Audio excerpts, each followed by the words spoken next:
Transport Minister Stephen Joyce says the statistics speak for themselves. We have a very poor safety record for our young drivers. It's 60% worse, the fatality rate in New Zealand, than if you're a young driver in Australia. So you have a 60% worse chance of having a fatal accident as a young person under 20 than you actually have in Australia.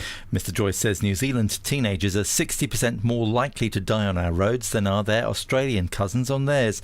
He says something clearly has to be done to stop teenagers from getting behind the wheel if they have been drinking. We have seen in accidents quite recently situations where young people have climbed into a car at the end of the night because they thought that one of their number was the least drunk of them. And of course the trouble with that is the assessment that's being made in those situations. Lowering the alcohol limit for adults, changing the give-way rules and introducing more speed cameras are also being considered by the government.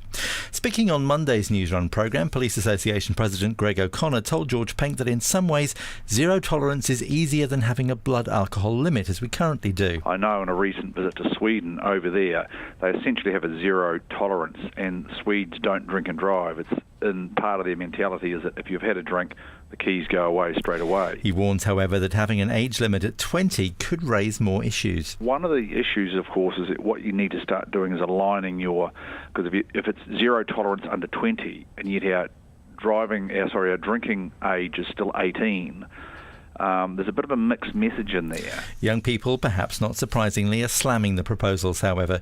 James Sleep from the youth union movement Stand Up agrees the road toll does need to be reduced, but he says the proposals discriminate against young drivers and will make life tougher for them. Any change needs to ensure that they can still access key community services and education. James Sleep says raising the driving age is a blunt instrument and adds it would be better to make it so any driver on a learner or restricted licence must have a zero blood alcohol level no matter what their age.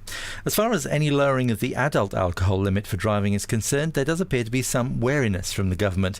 Stephen Joyce has also been asked to lower that adult limit, but he says he's taking a more cautious approach on that. One of the things I said when I became Transport Minister was that we would want to make road rules that people understand and accept, because actually enforcement is only helped when people actually buy into what you're doing. So I'd have to be confident that people understood the reasons to move from point 8 to point 5 before we did that. At the level it's now at, the average man can drink 3/4 of a bottle of wine over a 90-minute period, while a woman can drink half a bottle. Allan Lee, Rima News.